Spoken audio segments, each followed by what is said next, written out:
Alright, I'm going to jump right in and start building something inside of Illustrator so that you can get a feel for the tools that you'll be able to use, and you'll kind of see my workflow for making and building things within Illustrator. And I want you to follow along with me so that you can really start to get your hands dirty and see how Illustrator works. So, to open it up, I'm going to click on the Adobe Creative Cloud helper up here, find Illustrator and click on Open. This is where you can find all of your Adobe applications anytime that you want to open one. Now this might take a little bit to open up, but here we go. I've got Illustrator. Alright, so I want to make a new document. To do that, I'm just going to click on this Create New button. And this gives us a whole lot of different buttons, a lot of things to look at, but don't get overwhelmed. It's good that we have lots of options because that way we can completely customize exactly the type of document that we want to be working in.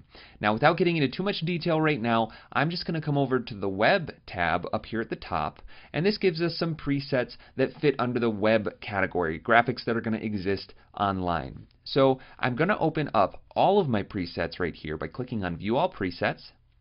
There's one down here that says 800 by 600, and this is the width and height of the document. It's a decently small size document, but that's okay. I'm going to click on that one, and before I actually make my document, I'm going to come over to my preset details on the side, and instead of having it 800 wide by 600 tall, I want to swap those two. So we have this little orientation section right here. You can see that we've got a little picture of a person and then a rectangle that's wider than it is tall. That's referred to as landscape when the dimensions are wider than they are tall. But we have another one right here where the person is oriented more in a portrait mode. That's what that is called when the height is taller than the width or larger than the width. So portrait is what we want. As I click that, you see that my width and height swapped. So now we're 600 wide by 800 tall. That's all we have to do here to make a document the size that I want it. So ignore everything else for now and click Create. This is going to give us a blank white canvas to start building artwork on. Now, before I go any further, I'm going to just change the way that Illustrator looks, because right now you're probably overwhelmed looking at all these different panels and thinking, what in the world are all these sliders and colors and buttons, and it might be a little bit overwhelming.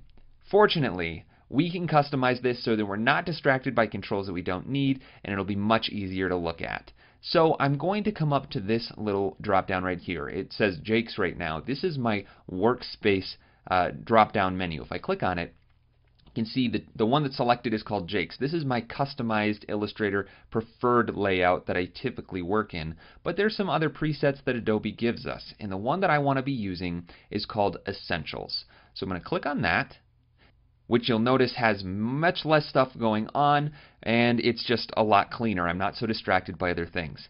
Great, so that's going to work out fine. I'm just going to click on this little double arrow right here so that I have a little bit more room so you can see my face a little bit easier.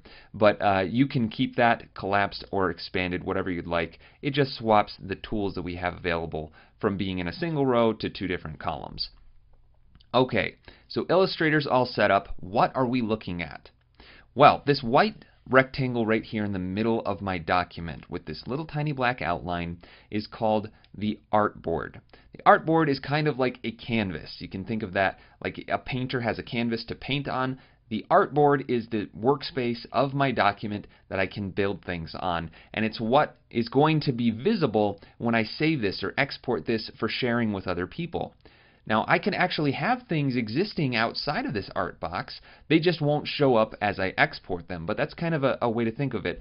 This entire gray area in the background is kind of like your desktop or something that you have a piece of paper on. You have all this extra room around it, maybe a table. So you can set your tools down, you can sketch some stuff and set it off to the side, but this canvas, your artboard right in the middle, is what is ultimately going to be your artwork. Okay, so you saw me navigating around a little bit right there, but I didn't really explain what I was doing. To be able to zoom in and out and move your document around, pan around it, I'm using keyboard shortcuts. But before we get to those, I'm just going to point out how to do it using tools, because as a first-time Illustrator user, if you've never done this before, it's important to know where these tools are within the program so you can get to them. But then after you've understood where they are and how they work, it's really, really important to start using hotkeys or keyboard shortcuts to navigate the software more efficiently. And this is across the board for all Adobe applications, because it will really increase your efficiency. So first of all, how did I zoom in and out? Well, this button right here is my zoom tool. It looks like a little magnifying glass. If I click on it, then I have this magnifying glass with a plus icon instead of a normal mouse pointer. So in Illustrator, all I have to do to zoom in and out is click and hold, and then drag in one direction or the other. If I go to the left, it zooms out. If I go to the right, it zooms in. So it's kind of like a little scrubby zoom, and that's really, really handy.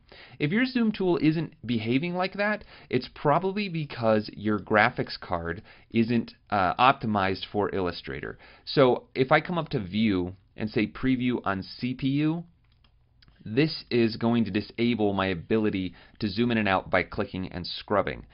Instead, I can click once to zoom in, and then if I hold down Option or Alt on a PC, you see that my plus sign is now a minus sign. And if I click once and click again a bunch of times, there we go, I'm zooming out every time, and it zooms from where I clicked. So if I want to go to the top left corner, I can do it like that. If I want to zoom out from the right edge, I can do it like that. Great. Now, I prefer to use the little scrubby zoom feature, so I usually preview on the GPU. But again, just to show you some more options, if you don't have that GPU preview, with the zoom tool selected, you can also click and drag a box. You see that's kind of like a selection, this dashed line. And when I let go, it's going to zoom to that selection.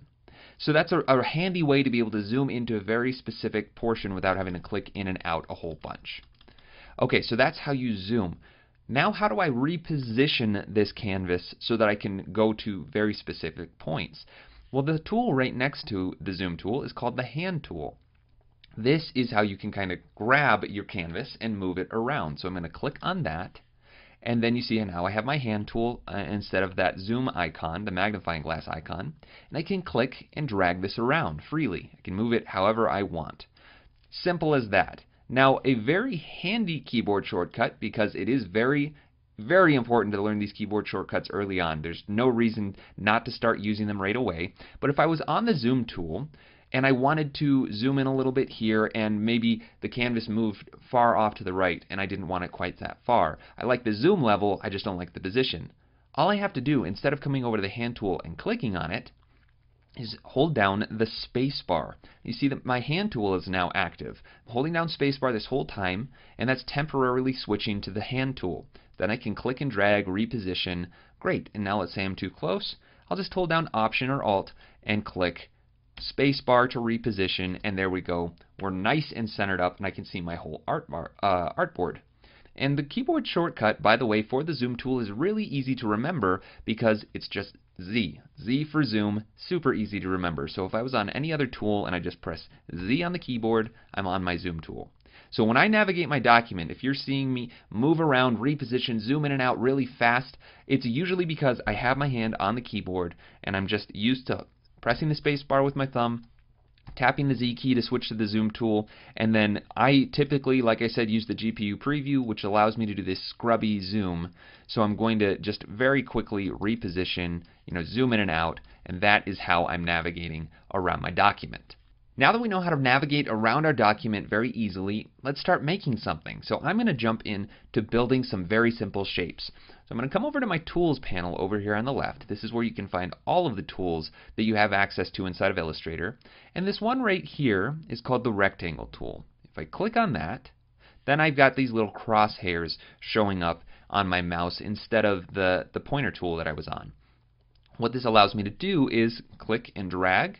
And just like that, if I click and drag and let go, I've made a box that size. I can do this multiple times, make as many different shapes as I'd like using that rectangle tool. So that's great. And let's say that I don't like all of these rectangles. I want to get rid of some of them. Well, I'm going to switch to a different tool, this top left one, the arrow, called the Selection tool. And I'll click on that, and that allows me to select any one of these rectangles at a time. So I don't like these 3 rectangles right here. So I'm going to select the first one and just press delete to get rid of it. Do that same thing for these 2, and I'm left with this main rectangle. Now another thing this selection tool allows you to do is click and drag an object to reposition it. So I can move it around. And you'll notice that I have all these little squares on the corners and in the midpoints of each side of my rectangle. These are the transform controls. So if I were to grab, say, the top middle one, click and drag down or up, I'm able to resize my box. And this little pop-up with the width and height in pixels is showing up, so I can know exactly how big or small I'm making this rectangle. And I should point out that I have my units set to pixels right now. The web document defaults to displaying everything in pixels. You can use inches, millimeters, centimeters, lots of different units, but for our purposes, for motion graphics especially, we're going to be working with pixels. If I were to grab one of the other handles, maybe the top left one, this allows me to resize both the width and height at the same time. So I can reposition and resize this however I want just using that selection tool. And you see that if I click off of it, anywhere off of that object and not on top of any other object, will deselect what you had selected. Now there's some other shape tools that we have access to, and if you take a look at the tools real nice and close, you see that some of them have this little arrow in the bottom right corner. That's letting you know that there are multiple tools underneath that button. And to see the other tools, you just click and hold on any one of those tools, and then you have access to everything in that category. So these are all of the shape tools. We just looked at the rectangle tool. Again, I'm holding down the mouse this entire time. I've just clicked and held down on that button, and now I'm dragging my mouse over to make my selection. The next one I want to take a look at is the ellipse tool. So if I with my mouse over that tool, I'm going to let go, and now my crosshair looks exactly the same, but you can see that I'm on the ellipse tool right here in my tools palette. This tool allows me to do the very similar thing as the rectangle tool. I can click and drag anywhere, and instead of a rectangle, I'm now getting an ellipse. Now, this could be very useful for making something like a perfect circle, but that might be really hard to do if I was just eyeballing it. Like, this is kind of close, but I'm not 100% sure that that's a perfect circle. So an easy way to get a perfect circle is just, while clicking and dragging, hold down Shift on the keyboard. And that is going to give you a perfectly round circle. So I'm going to make a circle about this big and let go with my mouse and then let go with the keyboard. It's important that you do it in that order, because if I were to hold this, click and drag to make another rectangle, or another ellipse rather, hold down Shift and then say, okay, I like that size, and then I let go of Shift and then click, look at that, my circle is no longer perfect because that modifier key, that Shift key, was let go before the mouse. So Illustrator assumed I didn't want to keep it a perfect circle anymore. Alright, so I'm going to delete that. And that goes the same for the rectangle tool, by the way. If I were to switch back to that, click and hold, and then hold down Shift, I'm going to get a perfect square instead of just a free-form rectangle. Alright, I'm going to get rid of those two, delete, switch to my selection tool, click on that other circle and delete. And let's take a look at some other options. I'm going to hold down on that shape tool again and come down to the polygon tool. This one's really fun. If I click and drag, it allows me to make a polygon. And if I hold Shift, there we go, it's going to make it not perfectly symmetrical. By default, it is symmetrical, but instead it's going to put one of the edges flat on the ground.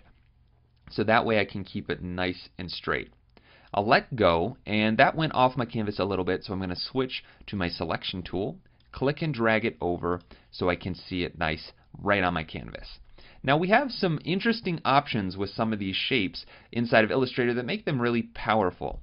For instance, with this polygon, I have the ability to control the number of sides. So right now there's 1, 2, 3, 4, 5, 6 sides to this polygon. But if we take a look right here, we have this extra little diamond shape on our bounding box for our transform controls. And when I hover over it, it has a plus and a minus. If I click and drag on this, see that I have an overlay that says sides. And as I go up or down, this is increasing or decreasing the number of sides on the polygon. So I could go down to 3 and have a triangle, and that's great. Or I could increase it. If I click and drag, I could add up to 11, it looks like. So that's really, really handy. Let's say I want a triangle. I'm going to move that all the way down to 3 and call that good. And now I want to talk about another panel that we haven't really paid any attention to yet, and that's over here on the right side of the screen, the Properties panel. This one is really handy and super nice because it has different properties within it that are kind of most convenient or most used based on what you have selected and which tool you have active. So in this case, I have a triangle selected, which is a polygon, and I have my selection tool selected. So up here we have the transform controls. Now we'll get into what all of these numbers are in just a little bit. But if you come down to these bottom three little circles, it says more options. I'm going to click on that, and that's going to give me even more controls over this shape.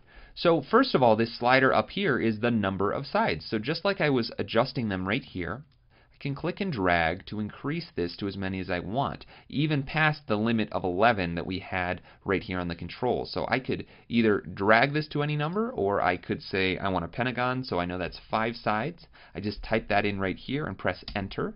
Now I have a pentagon. I also could have clicked on these little arrows up and down to increase or decrease. So that's really handy. And let's say that you forgot to hold shift when you were drawing this shape. I'll just delete it. Switch back to my polygon tool, click and make sure it's at an angle, so something that's not quite perfect. Alright, so we've got that. Let's go back to our transform controls and look. Right here we have this angle. See, it has these two lines connected by that round arc. And if I highlight over it, you can see that it says rotate, and we have these big long numbers, but it's measured in degrees. This is telling you the rotation of the shape, so it's right now at 257 degrees. I could just select this entire number, type in 0 and press enter, and now it's rotated back to being at 0 degrees. So that's one way that you can transform your object. Okay, and now there's one other shape tool that I want to go over, the star tool. If I click and hold on that button again, go down to the star tool, I can click and drag to make a star. And again, holding shift will make sure that it's nice and straight up and down. Now I'll let go of that. And we don't have nearly as many options over here in the transform controls as we did with the polygon. Some shapes within Illustrator have more options and are a little bit more adjustable than others. The polygon is probably one of the most adjustable. The star tool, unfortunately, just isn't. We don't have any controls over the number of points after we've drawn it or anything about the shape. But there are some modifier keys that you can hold down while drawing a star in order to kind of shape the way that it looks before you actually let go of the mouse and have it appear on your document. So I'm going to delete this one and then click and drag again. Now I'm going to hold down shift to make that straight up and down again, but I'm also going to hold down Option or Alt on a PC. And you can see as I let go and hold that again, it's bringing all of those points in, so we have these nice straight angles on all of those points. So that's just a little bit different shape of a star. Again, remembering you have to keep those modifier keys held down until you let go of the mouse. Alright, so that's one way that you can adjust stars before you draw them. I'm going to delete one more time and then click and drag again, hold shift. And actually I can't hold shift because I need my hand to go to a different part of the keyboard. The arrow keys up and down, if I press the up key, will add another point for every time you press it. So I can keep adding points. I can press down to remove points, get back down to a star. I can even go back down to a triangle. Now, typically I wouldn't use the star tool to make a triangle since the polygon tool is better at it, but you do have the ability to go down to 3 points. Let's say that I'm fine with the 5-point star, but I don't like the way the points on the inside are positioned. Now, I already showed you to hold down Option. That will bring them all into a straight point, but what if that isn't good enough for me?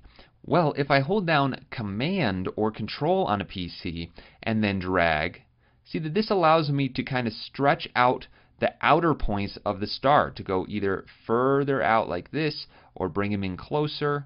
I could even go in a negative direction so that we've kind of got an inverted star. And this is a little bit finicky. If I hold down shift, it'll keep it constrained. I don't really enjoy using the star tool in this way, but it is important to know so that if you ever do need to adjust that, you have that at your disposal. You know how to do it. I'm going to leave it just like that and actually hold down Option instead of Command so I get that straight edge star again. I like the way that looks, but let's say that I don't like how small it is. I want to scale it up. Well, I'm going to switch back to my selection tool. So I get my transform controls around the star again, and then I'm going to click and drag on that bottom right corner, but this is going to mess with the proportions. I want to scale it up proportionately, so again, that shift modifier key, just like drawing a perfectly proportional shape, will let you scale up or down proportionately. So I'm going to scale this up a little bit, and there we go. I've got my circle, my rectangle, my star, and my polygon. These are kind of the fundamental tools for drawing objects in different shapes inside of Illustrator. So it's important to know how to use them. Now that we've kind of gotten an overview of all that, let's actually make something, because this is kind of boring just putting shapes on a canvas. I want to delete everything at once, so with my selection tool, I'm going to just click and drag a box around everything. Now it doesn't even have to contain the entire shape. As long as it's touching part of the object, it will be selected. So I'm going to click and drag around all of these, and then just press delete. That way my canvas is cleared off again, and I can have a fresh start. Now I want to make kind of a poster or an icon, a graphic for some of my favorite foods. So I'm going to do something really simple, which is a hot dog. How am I going to do that using basic shapes? Well, I'm going to start with the rectangle tool. Believe it or not, typically you think of a hot dog having roundness to it, but you'll see where I'm going as I'm doing it. So I'm going to start by clicking and dragging to make a rectangle for the bun. So about this size, I'd say it looks pretty good. And take a look at the corners of my rectangle. Right here on the inside, I have these little circles with dots inside of them. These are my corner rounders. It's what allows me to round off corners of any point. So if I deselect by selecting the selection tool, clicking off, you can see that I just have these 90-degree angle, right-angled corners on my rectangle. But if I were to select that object and then click and drag on this tool, you can see that it's allowing me to round the corners of my rectangle. I can only go up to a certain point before they turn red, and it's letting me know you can't round it any further than that. I'll let go, and that's because these corners are running into each other. So that's why I can't make them any bigger than that. So that's great. If I click off of this, now I kind of have this pill shape, which I think is going to be perfect for one of the buns. But I want my hot dog to actually have color. Right now this is just a white shape with a black outline. So let's take a second and talk about colors and how they work inside of Illustrator. I'm going to zoom in nice and close, pressing Z on the keyboard, and then scrubbing in, clicking and dragging to get nice and close, so we can take a look at this shape and what it's made up of. So even though my background is white, this canvas is white, there's actually nothing in that. Illustrator's just giving me this as a reference, kind of like a blank page so that I can see something behind my artwork.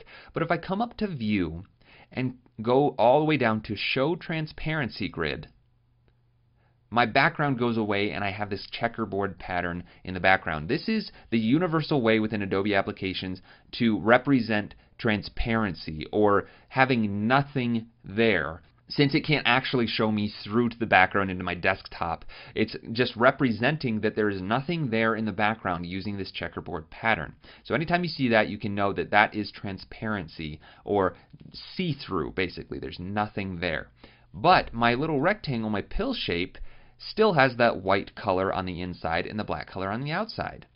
And the reason for this is because objects within Illustrator can have a fill, a stroke, or both.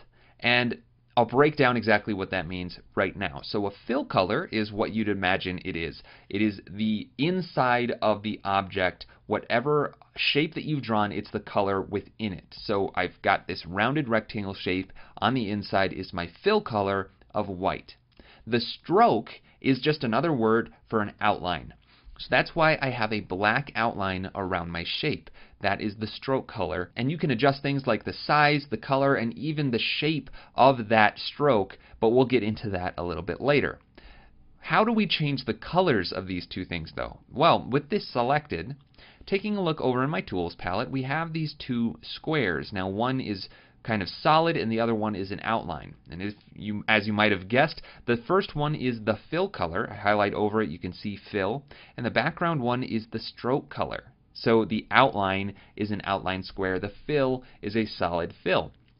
And you can see that those two colors are showing up exactly as they are on my object. So this is indicating, it's telling me the fill color for what I have selected is white, and the stroke color for what I have selected is black. So how do I change this? Well, it's very simple. All I have to do is double click on whichever one I want to change, and Illustrator opens up what it calls a color picker. This is how you can adjust colors inside of most Adobe applications. So I'm going to choose something else by clicking and dragging my little circle icon in this big box of color.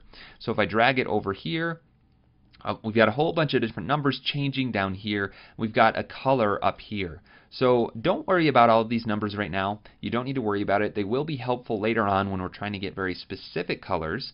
But all you really need to pay attention to is this box right here. This is telling you what the color currently is and what you're going to be changing the color to. So I want to make this a hot dog bun color.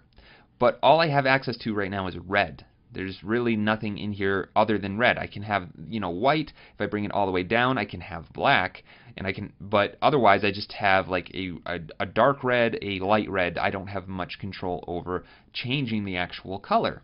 Well, that's what this little rainbowy bar right here is for. You can see that we have these two arrows right down at the bottom. This is letting me know that I'm looking at the reds on the color spectrum. So I can do a very light pale red, I can do a very bright vibrant red, or somewhere in between. It's very, very accurate and allows you to be very specific.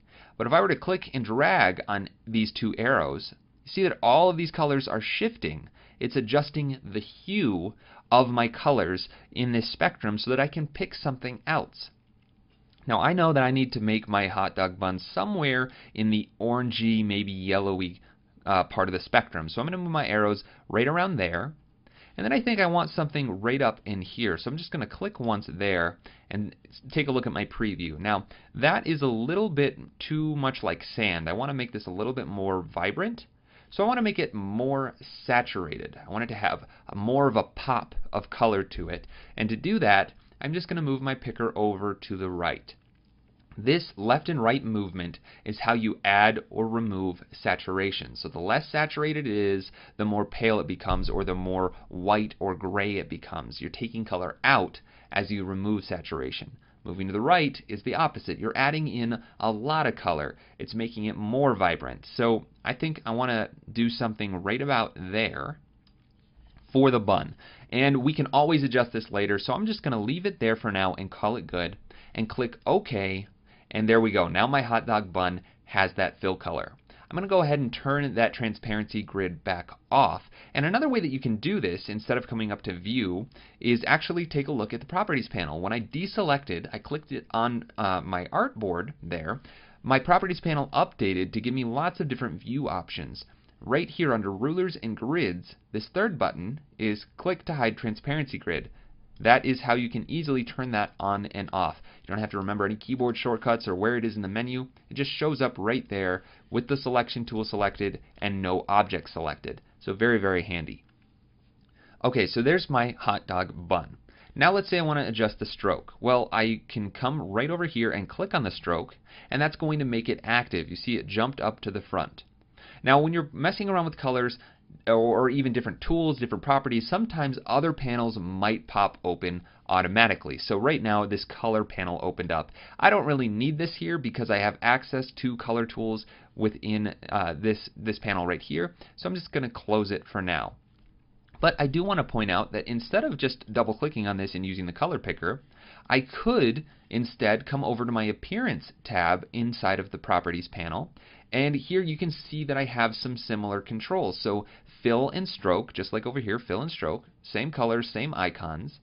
But if I double click on it, single click on it, I have some different options. This first one is my swatches. So swatches are kind of like predefined colors that you can reuse over and over again. So this is the default set that comes with any a new document in Illustrator. So I could click around this, choose something that I like, maybe something like that. It's got some, contrast to the actual fill color. And as you get used to this, you can actually build your own swatches so that you can easily access them, and you can even put them in little folders so that it's easy to just see them and know exactly what colors you want to be working with. But when I'm just having fun making something and picking colors kind of, on the spot and just coming up with something, I don't typically use swatches. That's more for when I have a very strict color palette that I'm trying to pick from, like my personal brand. I always use a certain specific set of colors, so that's what swatches are really handy for. But we also have this other option right up here. It looks like a little painter's palette. If you click on it, it's called the Color Mixer. And this is just another way to be able to adjust and mix colors other than the color picker. So we have 3 different sliders with lots of different colors, and it's a little bit confusing, but it's something that is important to understand as you're getting into design, especially on the computer. So we have 3 sliders labeled R, G, and B. Anything in the color spectrum on a computer is mixed with red, green, and blue values. So that's what R, G, and B stands for. In the mixer part of this tool allows you to just click and drag to mix these different colors to see what you can come up with. So you can see that as I adjust any one of these sliders, the little hue spectrum shifts on all of the others. So if I put a lot of red in, then on my green slider, I see that I could move this over and make it much more yellow. So I'm going to click on that to add some more green. And now it looks like I could make it actually green if I turn down the red slider a little bit. I could make it blue if I turn the blue slider up. So this is one way to be able to kind of just push and pull colors between the red, green, and blue channels to mix colors. Now, like I said, prefer the color picker. I think this is the most robust tool inside of Illustrator to be able to do this because you have access to all the same controls. Again, I don't want to overwhelm you, so we're not going to get into them now, but 9 times out of 10, I'm choosing colors using the color picker.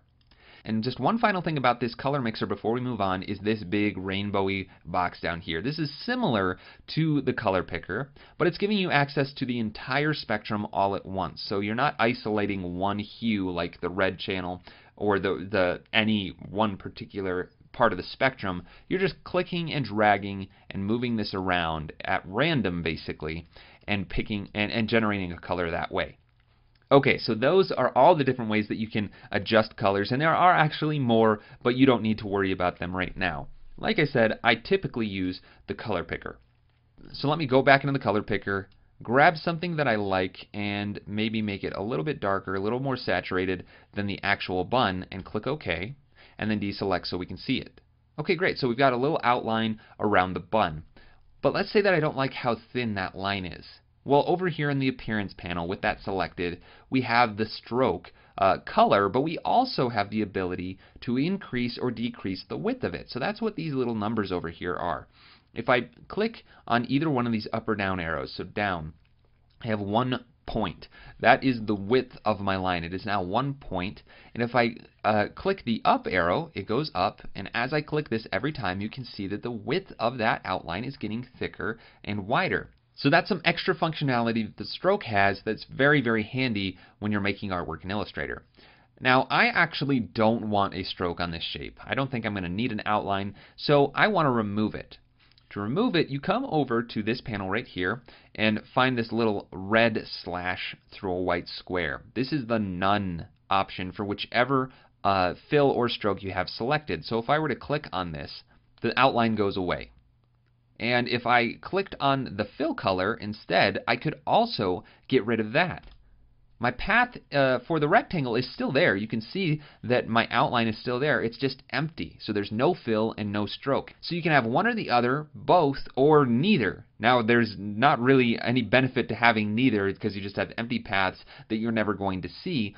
So I want to put my fill color back on. Fortunately, Illustrator remembers what the last fill color I had was right here. And I can click on that and it just puts it right back in. Alright, so I'm going to close that color panel that keeps popping up on me, but I'd say that that is a pretty good start for my hot dog bun. I'm going to press Z to switch to my zoom tool, and then click and drag to the left to zoom out, and then reposition with the space bar.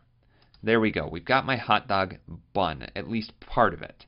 Now I want to make the actual hot dog. So I want to switch to my selection tool, and I think I want the hot dog to be about the same shape as the bun, just maybe a little bit longer and not quite so tall. So I could drag the rectangle out here, make another one, round off the corners, change the colors, and put it down, but that's more work than I really needed to do.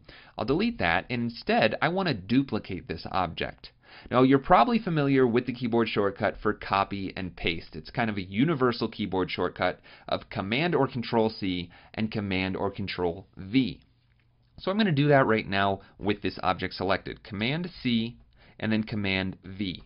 And there we go, we have a duplicate of that hot dog bun. Now this pasted it kind of right in the center of my screen. If I were to have my document over to the left here and paste again, see that it pasted it right there in the center of my application again. So be aware of that as you're pasting things. I'm going to delete that, shift this over, and then select that second copy of the hot dog bun. I want to make this more of a hot dog shape. So I'm going to click and drag this down and then maybe make it a little bit wider. And you'll notice that my corner roundness was preserved. That's a very, very handy feature of the roundness feature within Illustrator. And I should point out that I could always go back and adjust this. If I was making something that didn't need as much roundness, I could still select the object, click and drag on that roundness, and make it not quite so round. Now I do want it round, so I'm going to undo and keep it like that. And I want to update the color so it's more of a hot dog color. So I'll double click on my fill color, and I think it needs to be more red. I think hot dogs are typically more red, so I'm going to move my hue slider down a little bit. And then this is a little too pink, I think, so I'm going to move it down maybe over to the darker spectrum, and then a little bit more saturation, maybe something around there. And then maybe I'll bring it just a little bit more towards the orange. Right about there. So this is where I am with the bun, and then I'm going to swap it to be this red color. Click OK. There we go. We've got my hot dog set up. So I'm going to click and drag this to be about in the center of that bun, and then let go. Cool. Alright, so this is kind of like a top-down view of a hot dog, and it actually looks pretty convincing. It's very, very simple, just two rounded rectangles, but people could probably identify that as a hot dog. However, I don't want to have this top-down view looking down at the top of this hot dog. I want to have it kind of more at an angle so that you're looking at it from the side. To do this, I want to copy and paste this bun again so that I have one on top and one behind it, and I can create some depth that way. So with it selected, I'll press Command C, but this time instead of pressing Command V, I'm going to add another key into the mix. I'm going to press Command Shift V, and what that does is paste it exactly where you copied it from. So no matter where I am on this document, if I press Command Shift V, it pastes it exactly where it was originally. So I have two copies on the top now, so I'm going to delete that top one. And now that I have two of those buns exactly in the same place, I want to move the front one down. So I'm going to click and drag on this. Now, this is not very precise. I only want it to move straight down. And when I'm just clicking and dragging like this, I can kind of, easily move it to the left and right unintentionally.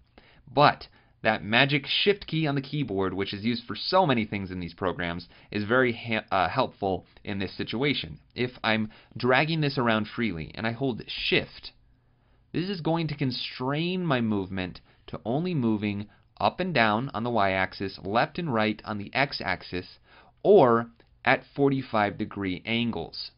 So that's very, very handy for making more precise movements. So I'm going to click and drag while holding shift and move it down, say, that far.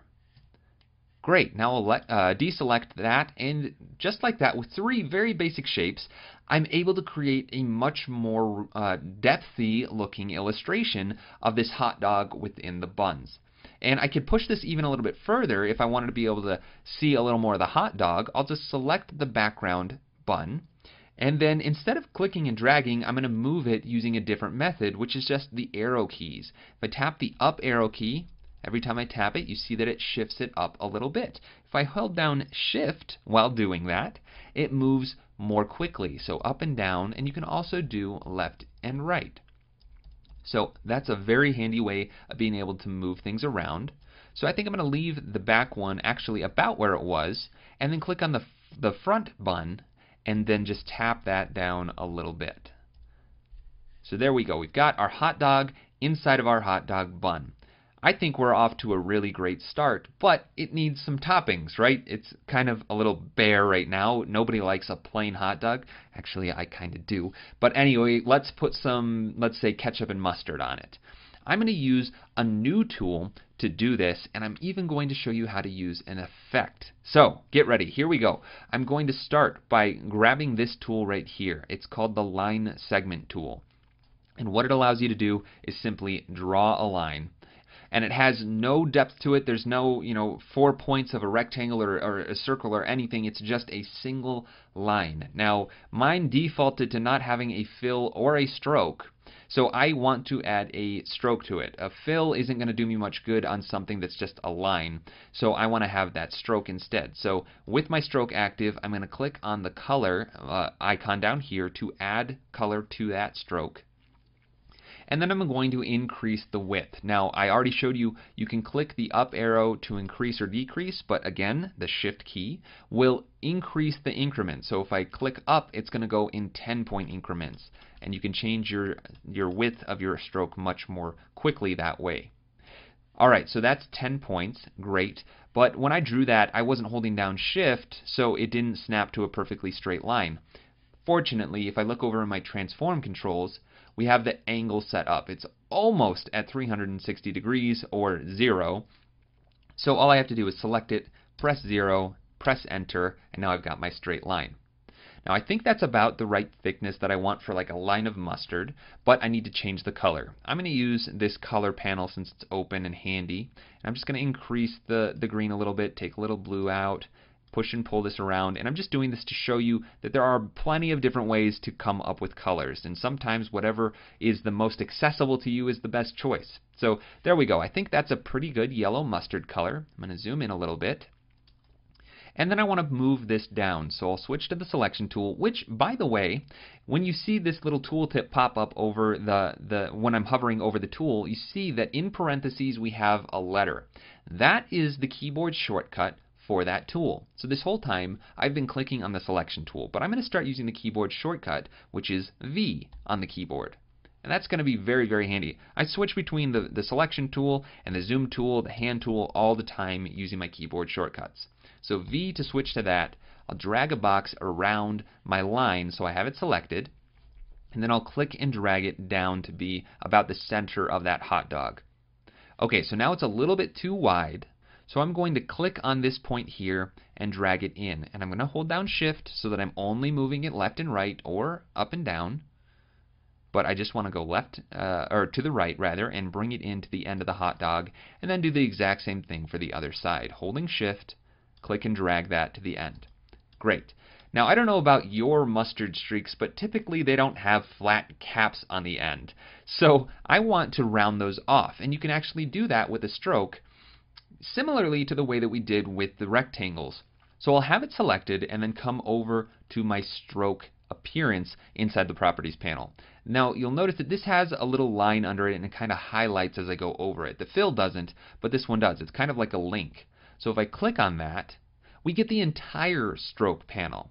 Now this is very, very complicated. There are lots of different options, but we only need to worry about a couple of the options, and actually just one. This first one right here under the weight, weight is the same thing that we have access to right here. It's the width of the stroke, but the cap is what I'm concerned with. Right now, you can see that the first one, it's called a butt cap. Now, laugh at that if you must, but for whatever reason they call it a butt cap instead of a flat cap. I don't know. But that's the butt cap, and that gives you the straight edge on the end. And I'm going to zoom in actually really nice and close here so you can see what's happening as I adjust this. See that the point of my path, right where it ends, is where that cap ends. So it's flat right up, flush against that line. Now if I go back in here, the second option under cap is round cap. So if I click on that, I get this nice semicircle right on the end of my cap. Now this is the one that I want, but I want to quickly show you the last option, which is called a projecting cap. If I click on that, you see that instead of ending at the line, we now get this extended kind of squared off cap. Now this is just important to be aware of, because depending on the angles of your paths and the complexity of your artwork, you're going to want to be able to know how to switch between these things. Sometimes your artwork should have roundness to it. So in this case, my artwork is turning up pretty round, so I want round caps. I'm going to leave it at that for now. Click off and then zoom out. So great, I've got a line of mustard on my hot dog. But again, I don't know about your lines of mustard, but they're typically not perfectly straight lines. Now, there are many ways to be able to manipulate the shape of a line inside of Illustrator, or any path, but I want to use something that's a little bit more precise and a lot less work than actually modifying this by hand. So I'm going to go ahead and select it, and then come up to Effect, and we have a huge menu full of lots of different effects. And you can see that we have Illustrator effects and Photoshop effects. Don't worry about the Photoshop effects. We're going to get into the difference between these two categories later on in the course. For now, I don't even want you to worry about all the different things. I'm just going to come down to Distort and Transform and find this one particular effect I want called Zigzag. Click on that, and I have this zigzag panel show up. Now nothing has changed because my preview is not checked. If I click on that, look at that. My line is now this zigzag pattern. So this effect does exactly what it sounds like. It's going to just give this nice little pattern. And I have some options to change the way that this effect is actually transforming my line. I can increase the size, and now the zigzag is much, much bigger. Probably don't want to do that.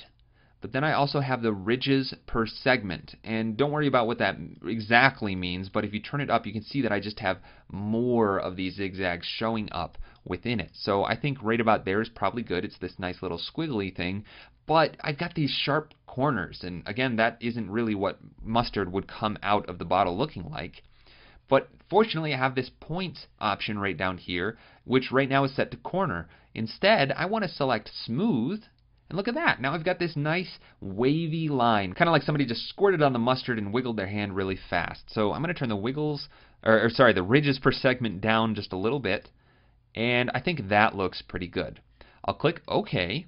And what's great about this Illustrator effect is that it updates. So if I were to trim this down, it's going to move with my line. So I can adjust that however I want, and it's going to be able to update no matter what. Now this mustard is showing up on top of my bun right now, and I don't want that. I want, that's kind of killing the perspective of it. I want it to live only on top of the hot dog, and this bun to be on top of the line. And to do that, we're going to talk about a new panel, which we haven't looked at yet. But right up here, if you look at the top of the panels, the Properties panel, we have multiple tabs. And these are just like tabs inside of a browser. It allows you to organize panels inside of this program so that you don't necessarily look at everything all at once, but you can get to it if you want. What I want to get to is the Layers palette. So that's the second one right here. I'm going to click on it. My Properties panel goes away, and I have this new panel. Now it doesn't look like much, but this is how you determine how your objects are on top or behind each other within your document.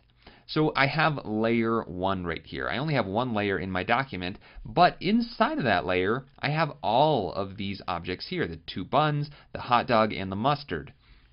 And this little drop-down arrow right here, if I click on it, it will twirl down and show me 4 different objects. So what are these objects? I'm going to expand this out a little bit so we have more room to read. And what this is showing me all of the different objects within that layer, which are these 4 objects that we just listed out. So right here we have a rectangle. This little circle right here is called the target. If I click on it, it's going to make a selection of that object. So we have a rectangle path for that bun in the background. Even though the corners are rounded, its basic shape was a rectangle, so that's why Illustrator labeled it rectangle. Then we have a duplicate of that rectangle, so it's also named rectangle. That's for the hot dog. We have another bun, and then we have a line for the mustard. Now, to make this a little bit easier to look at inside of Illustrator and identify, I can actually rename these objects. So the bottom rectangle is the back bun. So I'm going to double click on the word rectangle and name it back bun. And I'll press enter to apply it. And then I'll do the same thing for the hot dog. I'll call this hot dog. Then we've got the front bun. And I knew that was the front bun because I'm looking at this little icon right here, this square. It's giving me a preview of what the object is. So that's how we know that's the bun. And then finally we have the line. I'll double click on this and call it mustard. And now I can just much more easily identify what I'm looking at. So if I want to make a selection without clicking on the object, I could just say, I want the hot dog. And I target it, and there's my selection. I could also, again, hold that magic shift key to make selections of multiple objects. I'm holding shift and clicking on these targets, and that adds to my selection. That works exactly the same way with your selection tool in here. I could select the back bun, hold shift, select the front bun, and then move them together if I wanted. Just click and drag, move them around. So that's very, very helpful to be able to move things around together or independently. I'm going to undo by pressing Command or Control Z.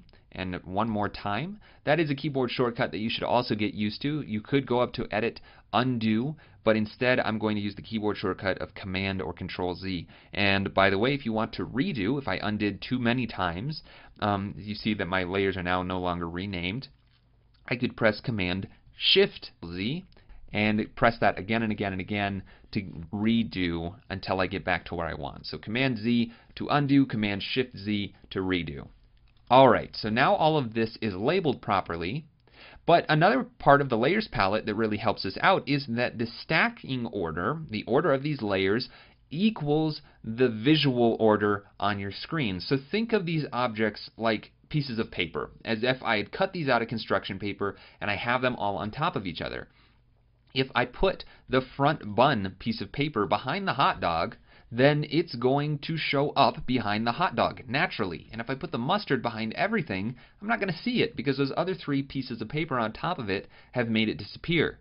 So the stacking order inside of the layers is exactly like that stacking order of paper. I want the back bun to be on the bottom. I want the front bun to be on the top. And I want the mustard to be above the hot dog. So there we go. We can see visually the stacking order is correct because the stacking order is correct in my layers palette. And as I was moving that around, all I did was click on which object I wanted, hold down on it, and then drag it up or down in the list. And you can see this little blue highlight line is telling me where it's going to go when I let go of my mouse. So I can put it at the top, let go. I can move it back down where it needs to go, let go. And you can do that with multiple layers. I hold shift to make a selection of both of those, move them around. It's very customizable in that way. Okay, so I think my hot dog is actually done, ready to go. So I'm going to zoom out here, and then let's talk about placement a little bit. This is kind of in an obscure place in the document. It looks a little bit off to the right. It's not centered. So I want to center it up in the document. And how do I do that very precisely? Well, there's some really handy tools to be able to do that inside of Illustrator. So if I were to just grab this and kind of move it down, it's not going to be very precise. It's not going to fit right in the center exactly just by eye. If I go over to my Properties panel, the Transform box here is going to give me some indicators as to how close I was. So on this left side, we have an X and a Y value. And remember, X is the horizontal axis and Y is the vertical axis. And then we have some numbers in pixels.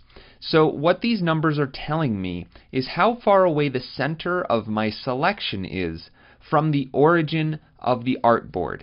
So what does that mean? Well, the origin of any artboard is the top left corner. So right up here, that is a pixel value in the relationship of this document of 0 on the X and 0 on the Y.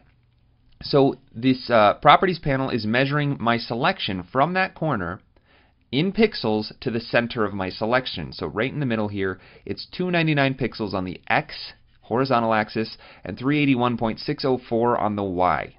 Now, my document is 600 pixels wide. So halfway in the center point, halfway through it, should be 300 pixels, half of 600. And I'm at 299. So I was only 1 pixel off. So I was very, very precise, even with just my eye and my mouse, but I can be 100% precise if I double click on this number and type in 300 and then press enter. And now it just shifted over just 1 pixel, and now I know that is perfectly aligned to the center of my document. Great. Now I can do the same thing for the Y.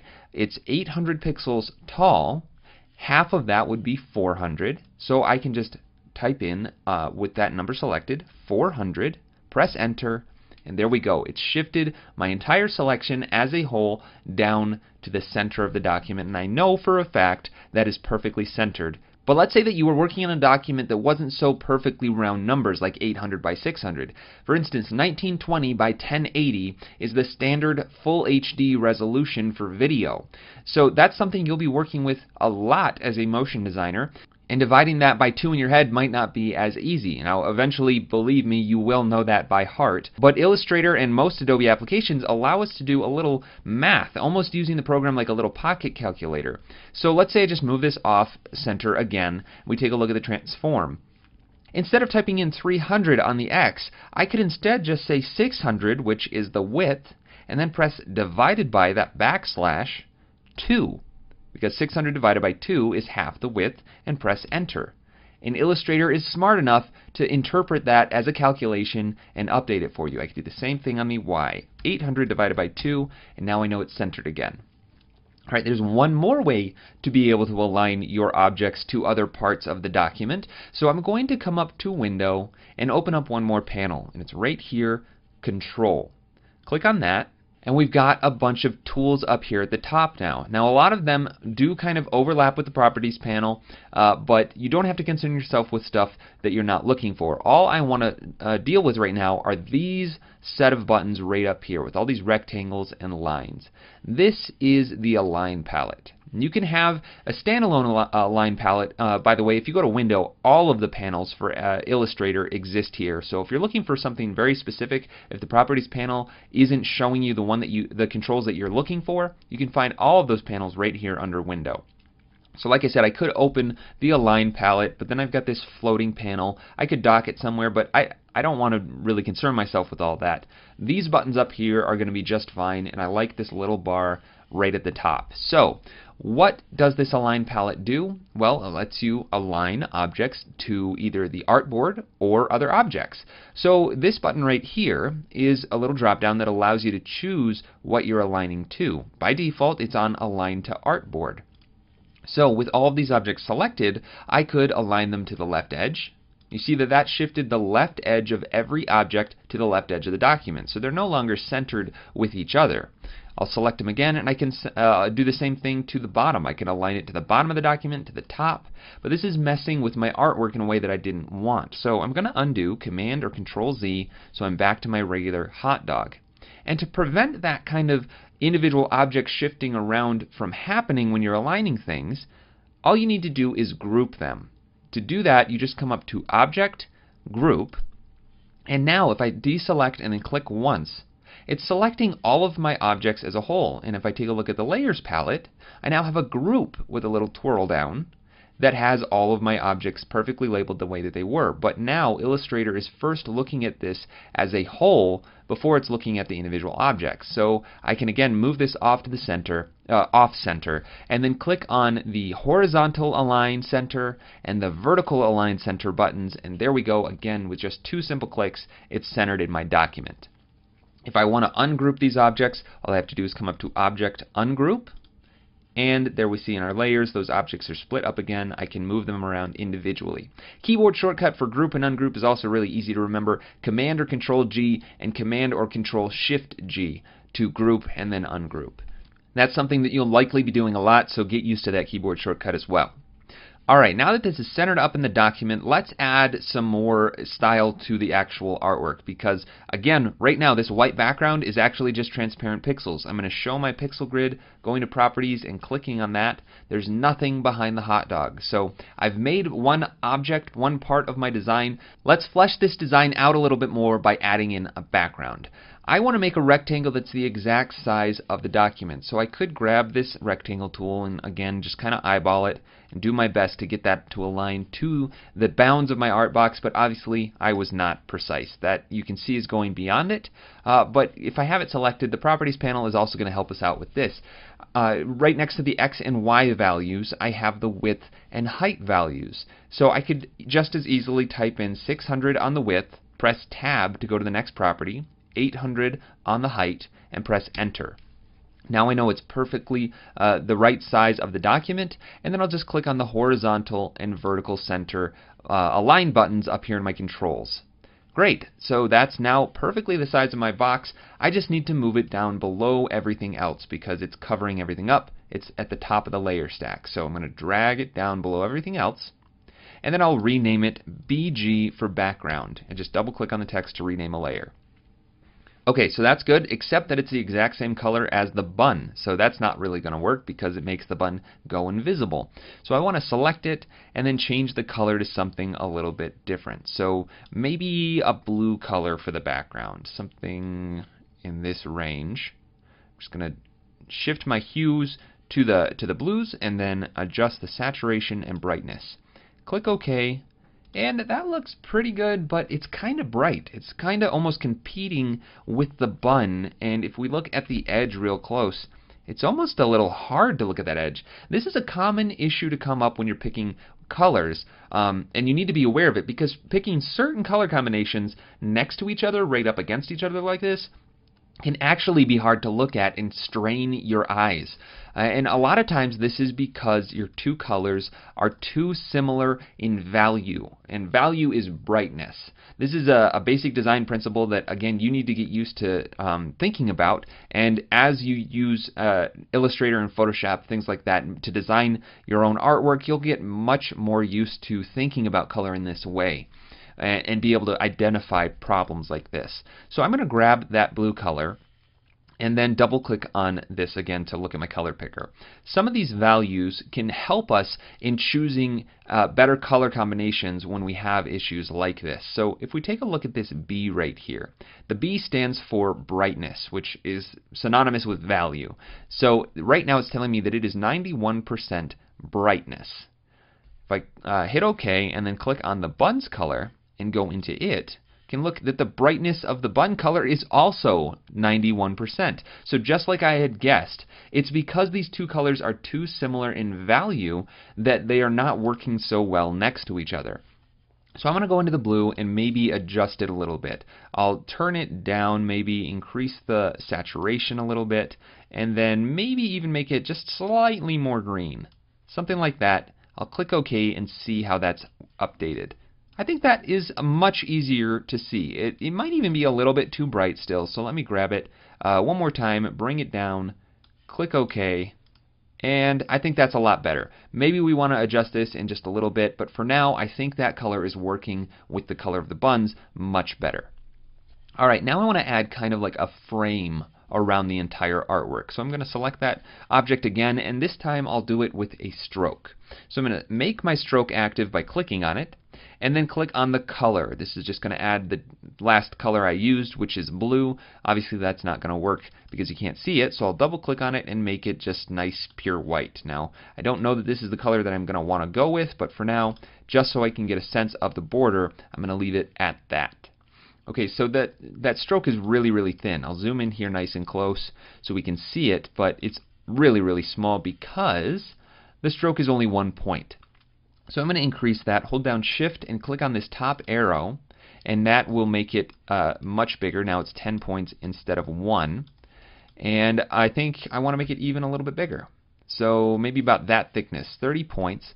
And I want to point out something. The black box here is the edge of my artboard. You can see that the stroke is going beyond it. The stroke right now is aligned to the center of my rectangle path. But if I open up the stroke panel by clicking on the little stroke words, you can see that we have this align stroke section, and right now it's aligned to the stroke, align the stroke to the center of the path. But we also have the option to align to the inside, so it's only staying on the inside of that path, or the outside. Now I want it to be on the inside because right now it's outside of the artboard and we'll never see it when we export it. So I'm going to align that to the inside and call it good. Let's take a look at this as a whole. I think that's a pretty decent sized frame for the entire thing. Great. Now I want to add a little bit more depth to my image. So one way that I could do that is by adding a shadow underneath the hot dog. And it doesn't have to be a super realistic shadow, but something just to give the sense of a ground plane that it's sitting on and a little bit of lighting. And I'm going to do this with, you probably guessed, a rectangle. So I'm going to get rid of the stroke before I even draw anything. I'll just click on the none. And then I'm going to make the fill just pure black, 100% black. Click OK. And there's actually a shortcut right here. I could have just clicked on this little black square here, white, black, or none. Those are just handy shortcuts.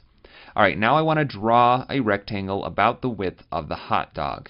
And this is actually really hard to see because my outline is blue and the background is blue. So I'm actually going to undo that, go into my layers, and point out that if you double click on a layer, not the layer text, but any other part of the layer, this will bring up layer options. And right now the color, which you can even see right here, is light blue.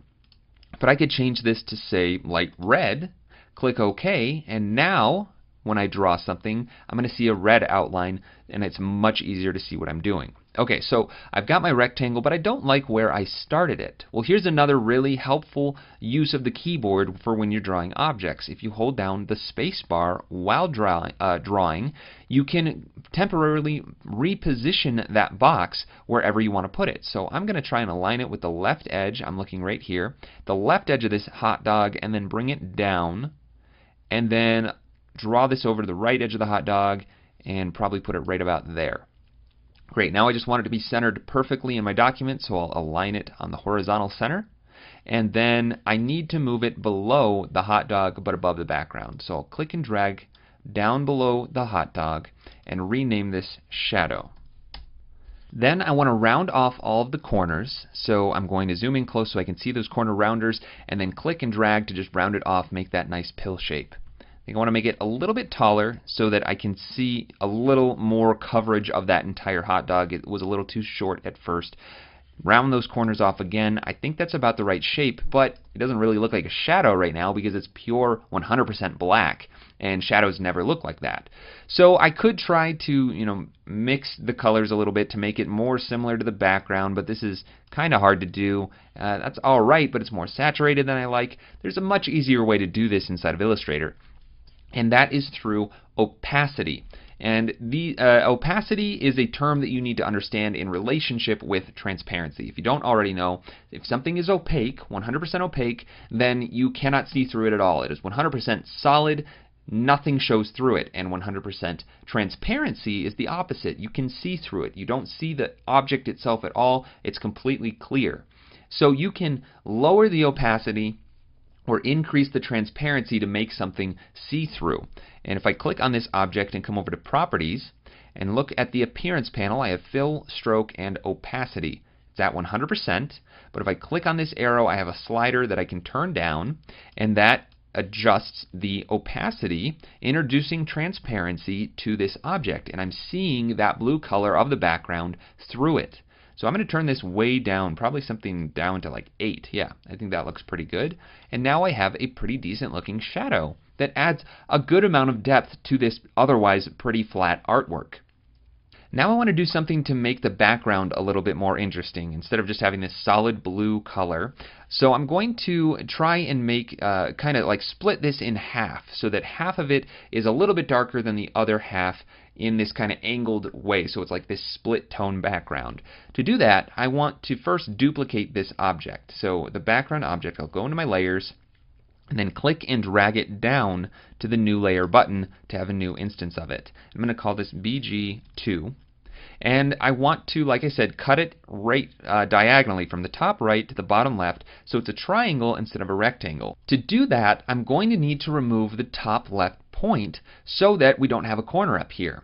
To do this, I'm going to use the Direct Selection tool. This is a tool we have, up until now, have not used, but you'll notice it's right next to the Selection tool, and the only difference really is that this is filled with white, and the Selection tool is filled with black. So if the Selection tool allows you to grab an object or any group of objects and move them around or transform them, the Direct Selection tool allows you to grab any point on an object and click and drag and move it around. So I have two objects, two instances of this background on top of each other, so it's a little hard to see. So let me undo and move this over temporarily and do this again. If I grab my Direct Selection tool, I can make a selection of just the top left corner, and it's filled in. The other points have white fills. So that's how I know this one's selected. I can click and drag it around freely. So it's no longer just a perfect rectangle. And you see this message right here that says Shape Expanded. This is Illustrator cueing you in that some of the features that you had access to from the shape tools are no longer going to be available because it's no longer the basic shape that the shape tool drew. This is most noticeable with like the polygon tool. If I apply this, we have the little control on the side to increase or decrease the number of sides, right? But if I were to grab one of these points and say move it and then do something like this, we've got that shape expanded again, and I'm no longer able to adjust how many sides are on that point, or on that path.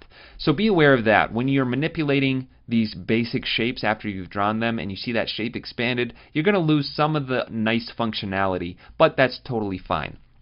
So with this point selected, I can click and drag a box around it. I can hold Shift, click and drag another box around a different point. Now I have 2 points selected. I can move them around together. Or I could just click once on one point, hold Shift, and click on another point to make a selection. So this is how the Direct Selection tool works. And it's very, very handy for doing things like this. Now I'm going to undo back to my regular rectangle, and I'm even going to move it back to where it was. And then I just want to get rid of the stroke.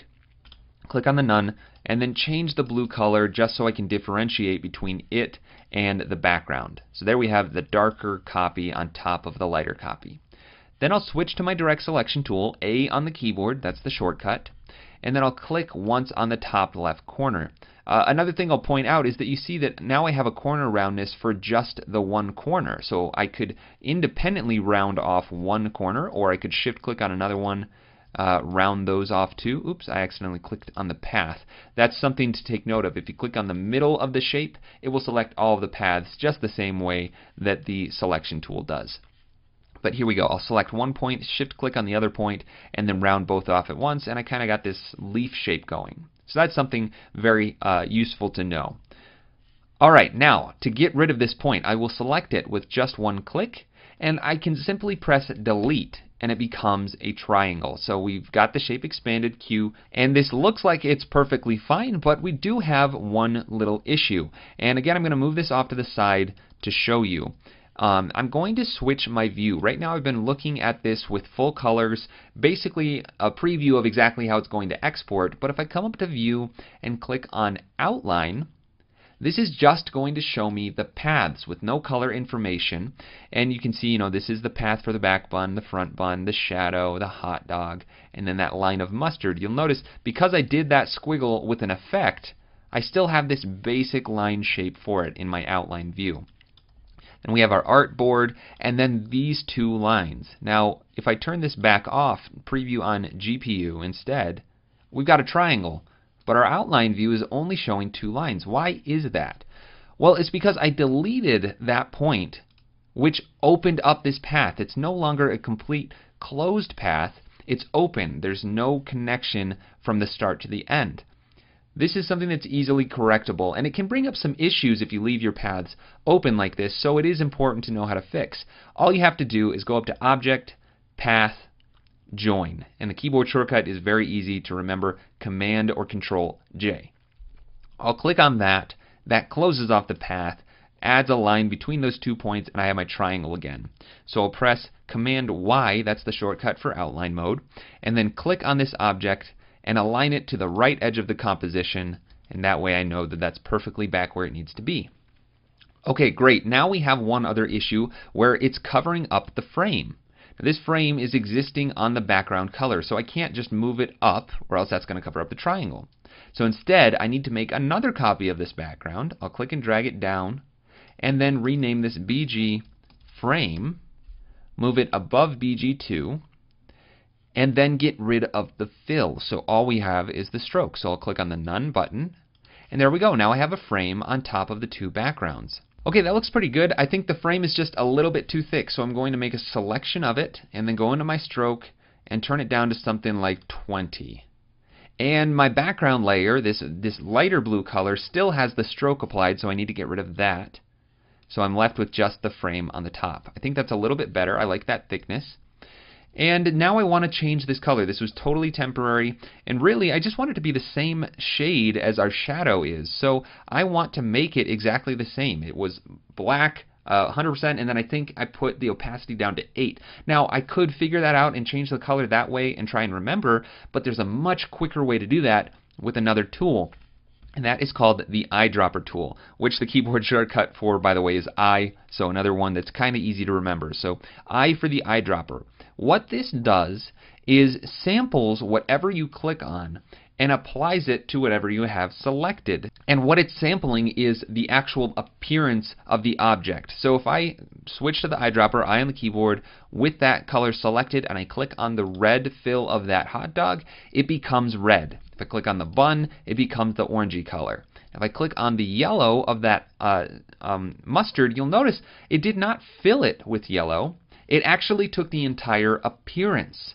So the appearance of this line actually has a stroke of yellow, and then it has that zigzag effect. So it picked up both of those under the sample and applied it to this object. Now I could get around this if I really just wanted to apply it to the fill. I just wanted to take that yellow color of the stroke and apply it to the fill. I'll undo. I'll zoom in nice and close here. Switch to my eyedropper tool, hold down Shift, that magic key on the keyboard, and click on that yellow, and there we go. That's kind of a pro tip. It took me a while to figure out how to do that inside of Illustrator, but once I did, I started using the eyedropper so much more.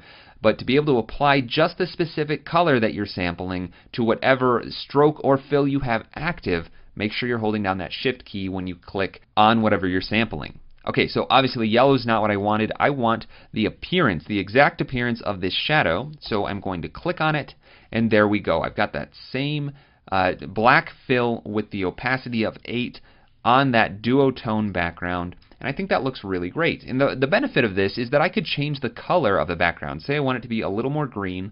I'll introduce some more green. And that shadow is going to update with it because it's just applying 8% opacity of that black on top of it. It's blending those two colors together. I'm going to undo probably right there. I like that shade of blue. Alright, I like the way that everything is looking, and that way that background is angled right across the, this diagonal is really drawing your eye to the center of the frame without you even really realizing it. This is another design concept that is very, very handy and used all the time for directing your viewer to looking at what's most important. These vertical lines are kind of drawing your eye into the center of the document, and it's just guiding you to looking at that. And it's much more effective than just having this plain blue background with nothing interesting happening. So I'll undo to keep that, and that's just working much better that way. Alright, now I just want to move the hot dog up a little bit and put a text label underneath it that just says hot dog. So I'm going to come into my layers, and I actually want to lock the background layer. So I'm going to click on the lock right here. That's this empty box right here. Locks any of these objects. Now I can't click and drag them. And then I want to make a selection of my hot dog with the shadow, and then move it up a little bit. I'm going to hold Shift, so I'm only moving up and down, and then move it probably about, I'd say around there.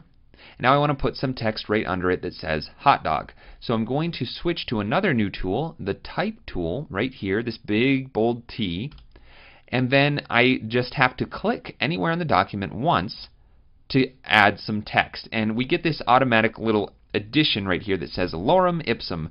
And lorem ipsum is just placeholder text. It's filler, it's Latin, and it doesn't mean anything. It just is there so you can get a preview of what your text is going to look like before you even type it out. So I'm going to type in hot dog, because that's what I want to type, and I want to basically apply or confirm this text. But if I press enter, that's going to drop down a line. I don't want that. If I press V to switch to my selection tool, actually that's going to type a V. How do I get out of this? Well, I could click on any other tool or just hit the escape key, and that kind of applies the text edits that you made. Alright, now let me zoom out a little bit, and this text is obviously much too small. So I'm going to grab one of the transform handles with my selection tool, click and drag while holding Shift to constrain the proportions, and make it about that big. I want to move it down so it's not overlapping that shadow. And I don't like the default font that Illustrator has given me, and I don't like the color. So that's what I want to modify. I'm going to come over to my Properties panel, and right here we have the Character Palette. This is where we can choose our typeface or our font and adjust things like the size of it. So I'm going to just click on this little drop down, and this is going to give me all of the fonts on my machine. Now I have a whole lot of fonts, but I can easily just scrub through them and preview them. As you see, I'm just moving my mouse over them and the text is actually updating in my document. Now, if you're curious about fonts and you want to look at more, try and find some more for your own projects, Adobe Creative Cloud actually has this really great thing called Adobe Typekit that's included in your subscription at no extra cost. And it's a huge library of really, really high quality fonts of all different kinds of styles that you can sync to your computer and use across any projects for whatever you like. All you have to do to browse them is go to Add Fonts from Typekit. So definitely check that out if you've never seen it. I want to limit my font selection to just the Typekit fonts, and that's what this button right here does. So I'm going to click on that, and I know that the font that I want to use in particular is called Azo Sans Uber Regular, and it's this really big fat font. So I'm going to click on that, and this is what it looks like. I really like that. I think it fits this artwork, so I'm going to just kind of center this up. Actually, I'm going to use my Align palette. Here we go. Click on the center. And I think that's pretty good. Maybe make it a little bit smaller, but I don't want to have to realign it to the center every time. And if I shift click to scale this down, it's scaling it to the left off center. However, there's another keyboard shortcut you can combine with the shift key when scaling something up or down. That's Option or Alt on the keyboard. Hold down Shift and Option, and that will constrain the proportions and scale it from the center instead of the side that you clicked on. Now that is universal across anything. I could scale any object that same way. Hold down Shift and Option, and that's going to scale from the center. So be aware of that as you're trying to resize things and not wanting to reposition them every time you do it. Alright, that looks pretty good, but I don't like the color, so let's pick something nice and bright. Now, I could do pure white, just like the frame, but I don't really like using these super bright pure white or pure black colors. Same reason why I turned down the shadow. I think I just want to bring the brightness and of the text and the frame down a little bit, and maybe add in a little bit of color.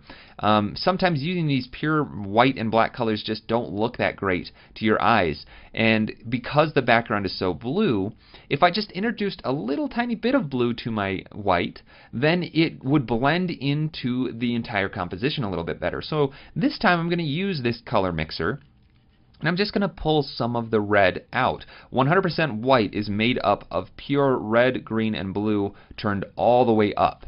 If I take some of that red out, you can see that it's going to get more and more blue. And I don't need to do a lot. I don't want to make it this nice cyan color. I want to just barely take out some red.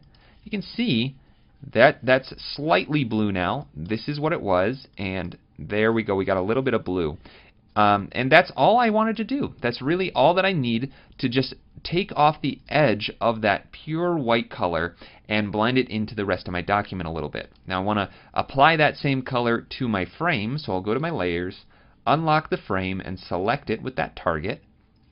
And I want to apply that color to it. Now remember, if I click on this once with the eyedropper, I for the eyedropper tool, it's going to pull the fill color of the text and completely change the appearance of my frame. And I'll show you what I mean. I click on it, and now I have a fill instead of a stroke. So I don't want to do that. I'll undo. Instead, I want to make sure that my stroke is the active selection, hold down Shift with the eyedropper, and then click on that text. And now my frame is no longer pure white. It's this nice shade of blue.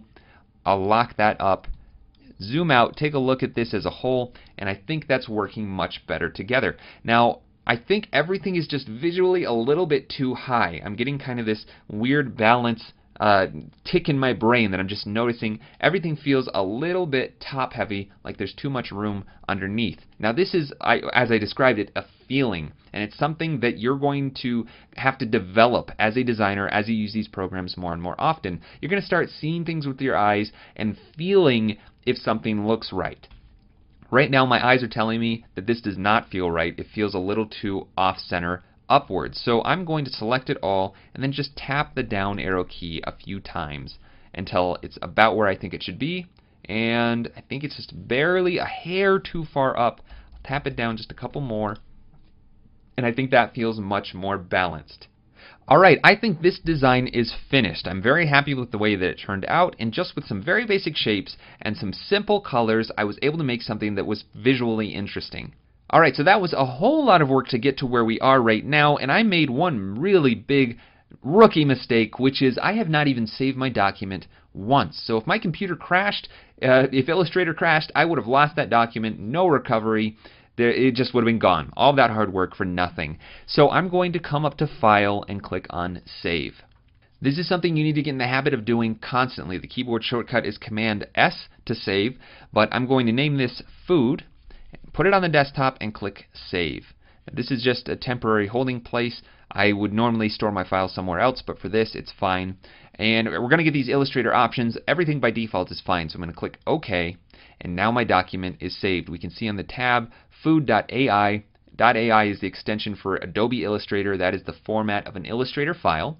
And I know that it is saved because there's no little star here. If I move something, then I get this little star that says, hey, you changed something and you haven't saved yet. So that's a little indicator, something to remind you that you need to be saving. And again, the keyboard shortcut is Command or Control S. Okay, now I want to make a second design really quickly, and there's going to be a lot less explanation on this one because we've covered a lot of the tools, but there are a few things that this next design is going to bring up that you should be aware of before you start making your own art. Now, in Illustrator, you can actually have multiple artboards inside one document. Think of it just like two different pieces of paper that you're working on. So I'm going to come over to my Properties panel, make sure that I've clicked on the background so nothing is selected, and I can come over here and there's a button under Document that says Edit Artboards. If I do that, we get a different view and we see a bounding box for the edges of my artboard. We see 01 Artboard 1. And over in the Properties panel, again, we have the ability to name this artboard. So I'm just going to rename it right here real quick and call this one Hot Dog. Press Enter. And then I want to make a new artboard. So this button right here, just like the New Layer button, is New Artboard. I'll click on it. And that just shifts over my view and makes another artboard right next to the original. Named it Artboard 2. I'm going to rename this one Cheeseburger. Press Enter. And if you wanted to change the size, you could type in the width and height here, you could reposition it, or you could choose from a preset even. I want it to be the same size though, so I'm going to leave it just like that. Then I'll click on the Exit button, so I'm back to my editing view. And one more thing I want to point out is that under the Document section, you can see that I'm currently on Artboard 2. If I click this little arrow, it shifts over to Artboard 1. And this is important to know because if I was saying, trying to align this object over on this artboard, clicking this horizontal align center button isn't going to do that for me because I'm currently on the Artboard 1. That is my active artboard. All I have to do to switch artboards is either click that button or click on the artboard. You see that we just got a little tiny black thin frame indicating which artboard you're on depending on which one you've clicked on. So that's something to be aware of. Okay, so now that I have this identical artboard right to the side, I want to kind of duplicate what I have over here onto this document. I want it to be based on the exact same design. And I'm actually going to do this on a separate layer. Again, if you remember, everything is contained on this one layer for this artwork. So I'm going to rename this one Hot Dog, just like I renamed the artboard for it. And then I'm going to duplicate it by clicking and dragging down to the New Layer button. And I'll rename this one Cheeseburger. And then I want to select everything in it and move it over. But I need to make sure first that I unlock the background objects. So I'll unlock those, click on my target, and then move these over. Now, this again is not very precise. So I'm going to go over to my Properties panel and take a look at the transform controls. Now, this is not what I expected. These numbers are very, very large, and that's because I'm currently still on the first artboard. It's referencing the top left origin point of the first artboard. So I need to deselect, make sure I go to the second artboard, then make a selection of that layer, go back to my Properties panel, and here we go. My X is already correct. Y is 401. I'll press or type in 400 there, hit Enter, and now it's all aligned perfectly.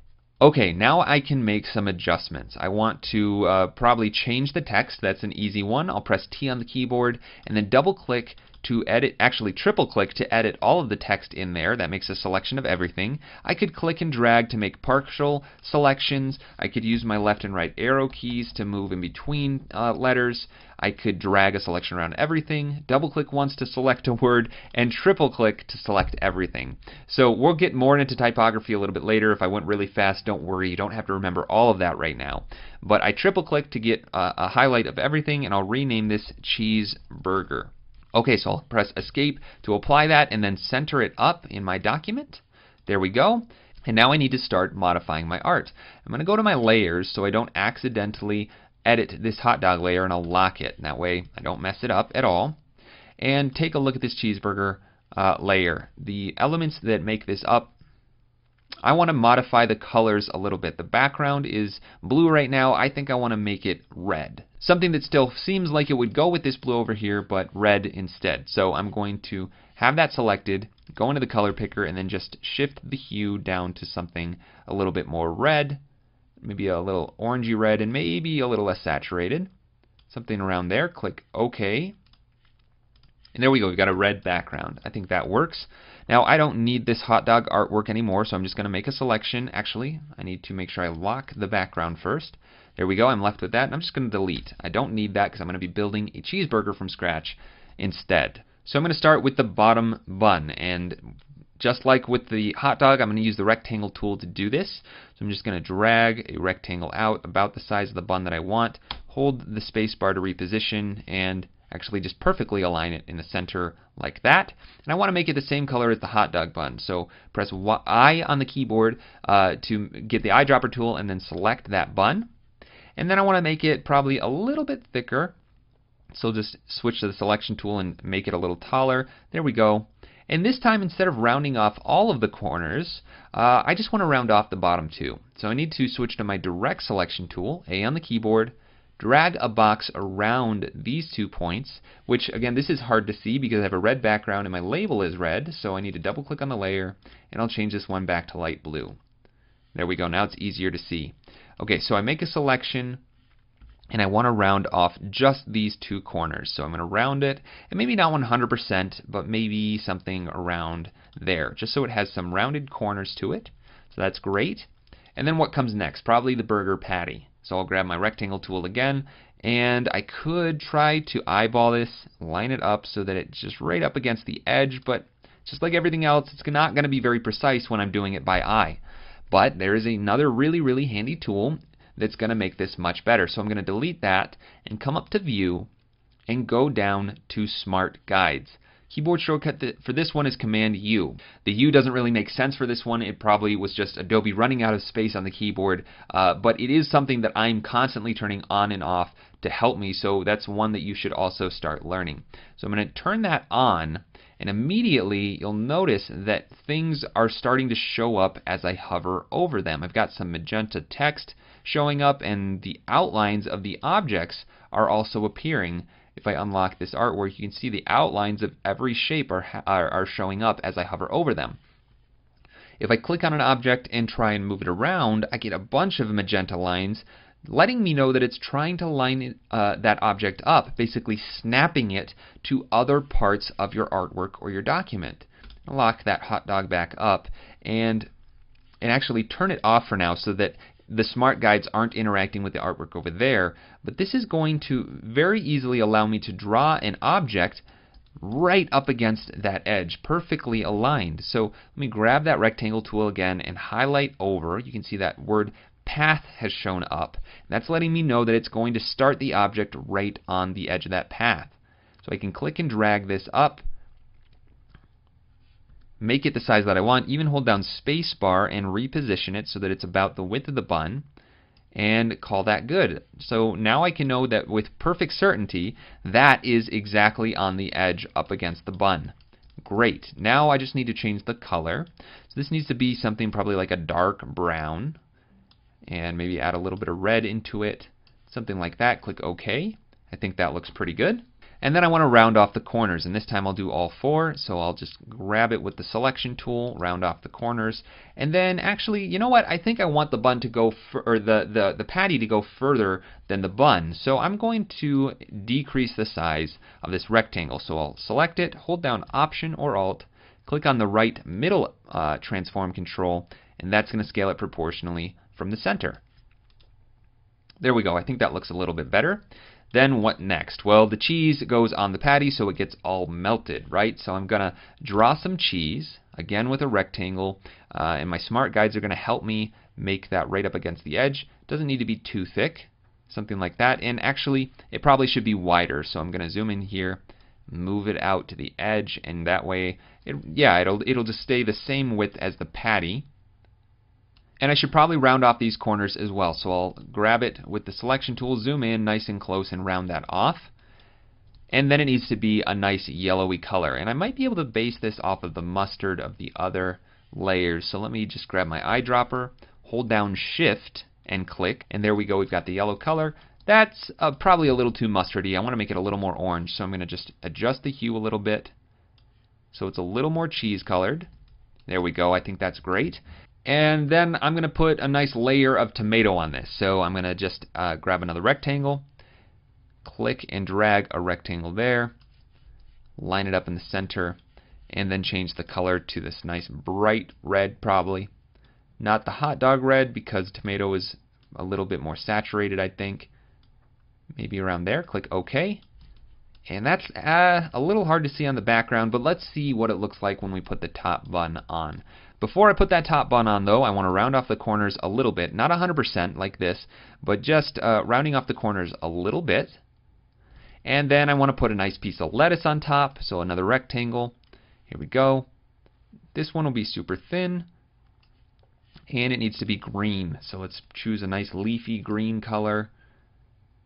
Something in that range. Might be a little bit too bright. It's kind of giving me some vibrating eye strain there, so I'm going to turn that down a little bit. I think that's better. And typically the lettuce sticks out a little bit, so I'm going to zoom in nice and close, hold down Option while dragging, and maybe that's a little bit too much. I'm just going to actually go to my Properties panel and turn the width down by tapping the down arrow key. Hold Shift to do it by 10 pixels, something like that. And I want to round off the corners as well. So I'm going to select it, zoom in nice and close so I can see those corners, and round it off. Okay, now I just need the top bun, which I can actually just duplicate this object to do that. And a really quick way to duplicate an object that already exists is have it selected with the selection tool, hold down Option or Alt on a PC, and we get this double arrow. And then if I click and drag, I can even hold Shift to make sure I'm only going straight up. Let go of the mouse, and that's going to duplicate the object. Now I want to spin it all the way around, so I'm going to grab the bottom right, or any of the corners really, to where we see this double arrow that's curved. Click, and that allows you to rotate it. And if you hold Shift, you can snap to 45-degree increments. There we go, I've flipped my bun around. I want to make the top piece of bread a little bit thicker, and then I'm going to make the corners much more rounded, actually all the way rounded. So I'm going to select with the direct selection tool this top corner, hold Shift and click on this top corner, and then round them out to 100%. Alright, now I'm going to zoom everything out and take a look at this burger. This one looks a little bit thin to me. It's kind of sad looking, but I think what actually is the issue is that it's too wide. I don't really need to make it any taller. I just want to make it a little bit skinnier. So I'm going to make the selection of everything, hold down Option or Alt to scale from the center, click and drag on this right anchor, and just bring it all in just a little bit, something like that. That looks a little bit more proportional to what I'm used to seeing. Now I just want to make sure that all my corners are rounded the way that I intended them to be. So I'm just selecting with the direct selection tool and clicking on the objects. And I think I'll make this bottom one just a little bit shorter. There we go. And I think this lettuce is a little too thin, so I'm going to move the bun up a little bit and then increase the thickness of that as well. Drag that back down, round off the lettuce 100%, and I think that's looking fairly decent. But I'm not really happy with the way that this cheese looks. It's kind of just this flat pill shape. It doesn't really look like that appetizing. So I want to make it look like it's kind of melted and dripping down onto the burger patty. So I'm going to do this using some more rectangles. If I grab this rectangle tool, I'll hold down, or I'll press the eyedropper tool actually to switch to that and sample the color with nothing selected, and that's just going to load it up in my fill. Then I'll switch to my rectangle tool and start drawing some rectangles aligned to the top edge of the cheese. So maybe something like this. And then I'll switch to my direct selection tool, A on the keyboard, and round everything off. And that kind of overlaps on top of the slice of cheese and kind of looks like it's dripping down. I'm going to do this a handful of times at different widths and different lengths, just rounding everything off so that it looks like it's nice and melty. So I'll just keep doing this along the cheese. I don't have to go the entire way. Maybe I'll just add some accents over here on this edge. Maybe this one could be shorter, this one could be taller. Making sure to round this off to 100% on each one of these rectangles. And then maybe I'll do the same thing over near the right edge, something in this area. I'll grab another rectangle, draw it down, make this nice drip of cheese. Then I'll duplicate this one, hold down Option, and move it over. The Smart Guides is helping me move it just on the horizontal axis. And then make it thinner, maybe not quite so tall. That looks good.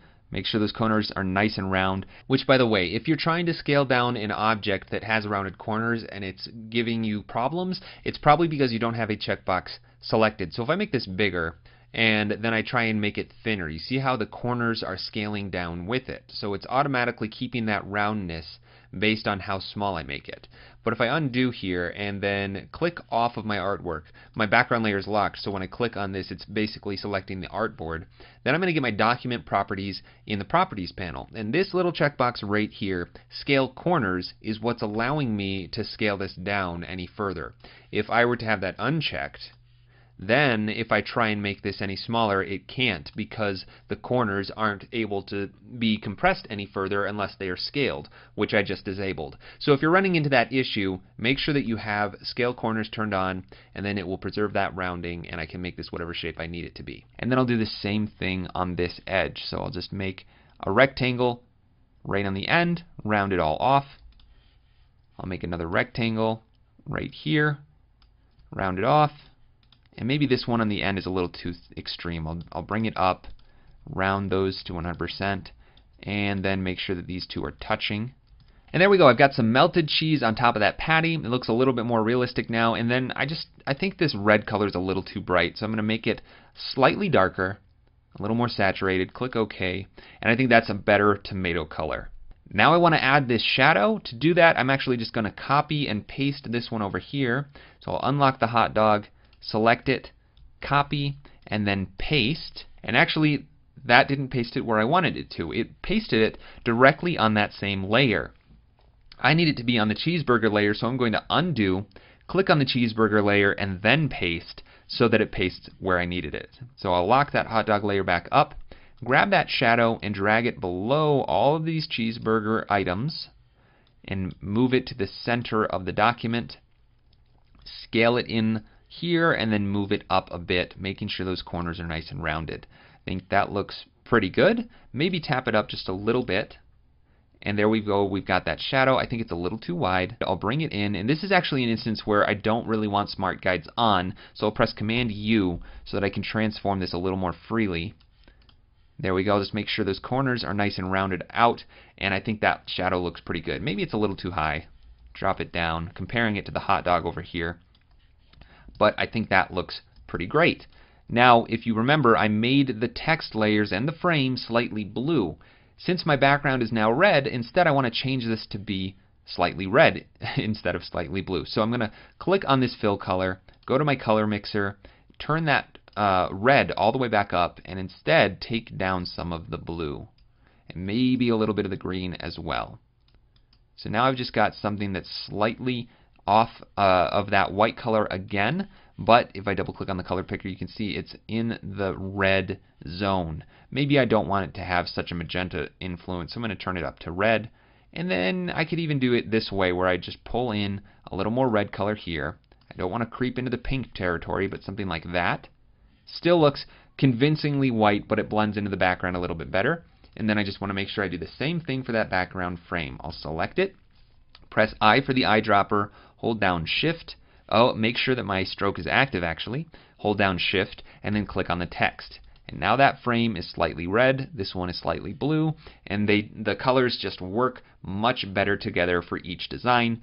But they both have very, very similar compositions, the exact same art direction, so they feel very much like they go together. Definitely want to make sure that I save.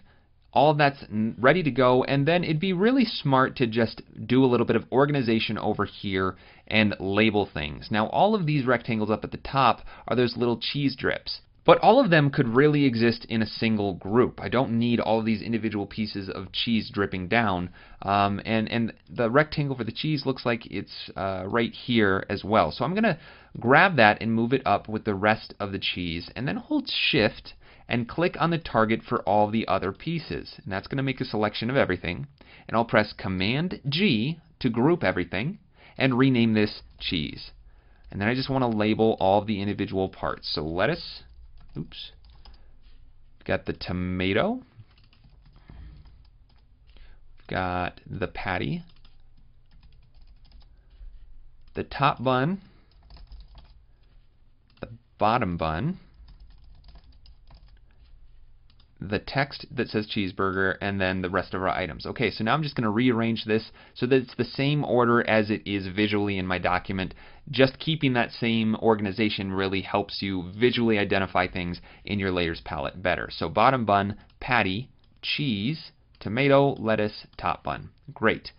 Now that everything's nice and labeled, I'll make sure that that is saved, and these two art pieces are 100% done, and they're ready to be exported. And I'm going to show you how to export your artwork in a different video, because I realize I just covered a whole lot of information and I dumped it all on you at once. You're probably overwhelmed, you're probably a little fatigued, to be honest, so you should take a break now, go get a drink of water. But the reason why I'm giving you all of this all at once during the orientation week is because you need to understand how all of this works. You really need to dive in with both feet forward so that you can get an understanding of how to make things in these programs. A lot of these same concepts are going to transfer over to Photoshop. So it's important that you really just get a good overview and see a very simple workflow of how to make something like these two pieces of artwork. So, like I said, take a break, take a breath, maybe go walk around the block, and then come back and move on to the next video.